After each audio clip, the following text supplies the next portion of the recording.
Shalom Aleichem, and welcome to the Issachar B70 Fellowship.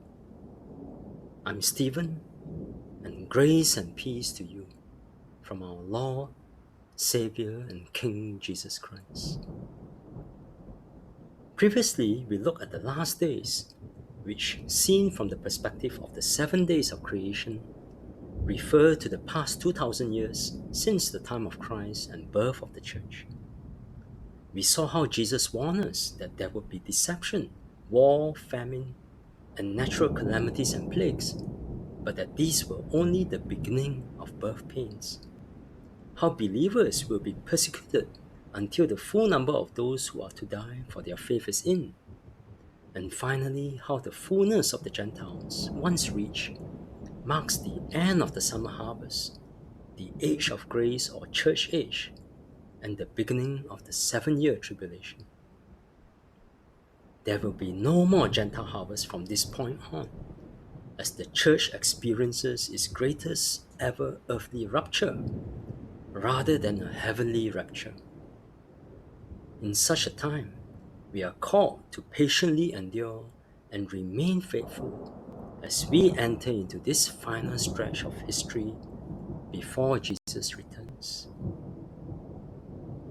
As we turn now to the tribulation week itself, there are 4 key events or things to take note of.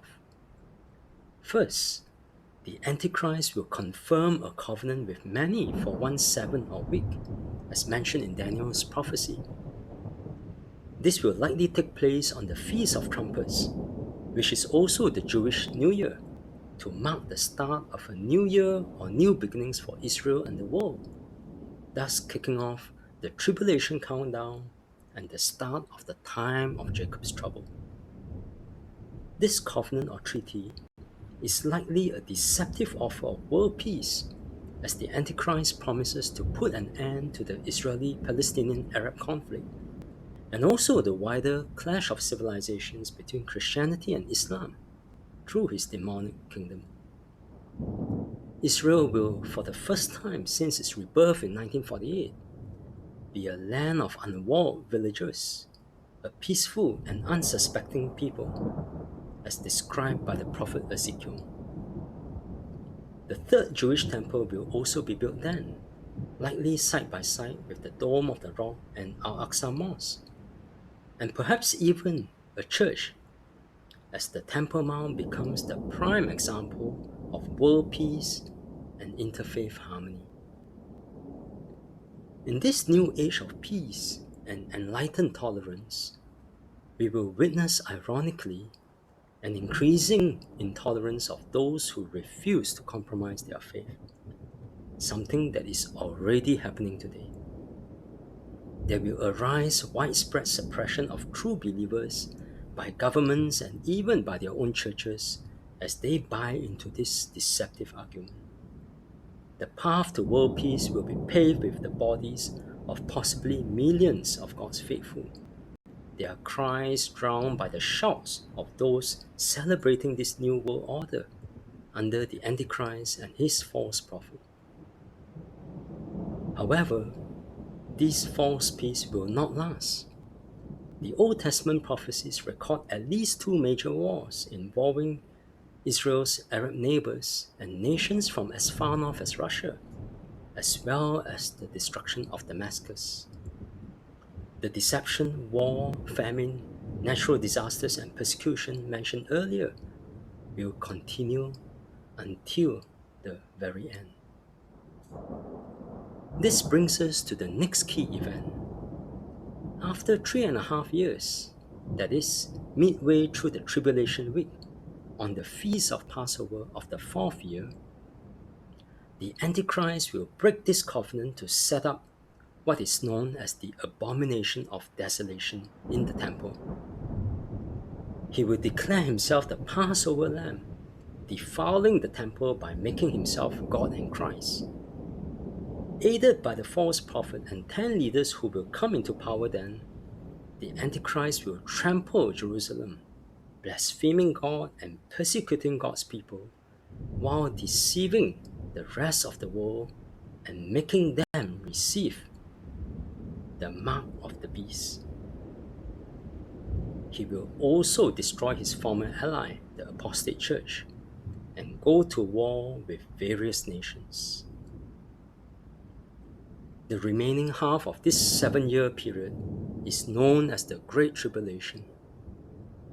Jesus described how Jerusalem will be trampled on by the Gentiles until the times of the Gentiles are fulfilled, while John described in detail the key events and characters during this period. In particular, John spoke of the miraculous display of God's power and judgment by the two witnesses, possibly Moses and Elijah, both of whom had performed such amazing acts in their lifetimes and who were with Jesus at his transfiguration.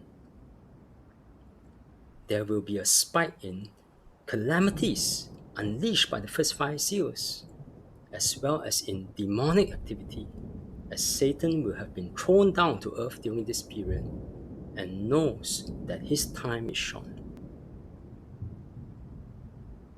Third, now those who believe that we can speed up the second coming of Christ by finishing the task of world evangelization often quote Jesus' words in Matthew chapter 24 verse 14, that this gospel of the kingdom will be preached in the whole world as a testimony to all nations, and then the end will come. While we should certainly try our best to fulfill the Great Commission, when we realize that in verses 9 to 13, just prior to this, Jesus was speaking of persecution, of many turning away from the faith and betraying and hating each other, of many false prophets appearing and deceiving many people, and of increasing wickedness where the love of most will grow cold and one needs to fight to even stand firm in the faith just to be saved, let alone save others. It is clear that Jesus was not referring to a victorious church winning over the world. In fact, it will be despite the church. As John would later reveal in Revelation chapter 14 verses 6 to 7, the gospel will be preached by supernatural means, likely through the supernatural witnessing of the two witnesses, as we will see afterwards. The purpose here is not world evangelization to bring about salvation, for the fullness of the Gentiles will have already come in by then. Rather, it is to announce that the hour of his judgment has come, for the wicked will remain unrepentant and defiant towards God, even after being confronted with the gospel. Finally, the Great Tribulation climaxes with a series of cosmic signs and the outpouring of God's wrath on the wicked, with the breaking of the last 2 seals and releasing of the 7 trumpet and bowl judgments described in Revelations. The Old Testament prophets also spoke of great cosmic signs that will mark the day of the Lord, while Jesus described how these signs would accompany his return. Now, given how similar the 7 trumpets and bowls judgments are to the miracles performed by the 2 witnesses, it is likely that these judgments are the means through which the 2 witnesses demonstrate the truth and power of the gospel before a wicked and unrepentant world. As we conclude, let us bear in mind that there are 3 conditions, all known only to God, that must be fulfilled before Christ returns. Fullness of the persecuted, fullness of the Gentiles, and fullness of the gospel. Only then will the end come with the day of the Lord. God bless you, and I look forward to seeing you here again in our next session.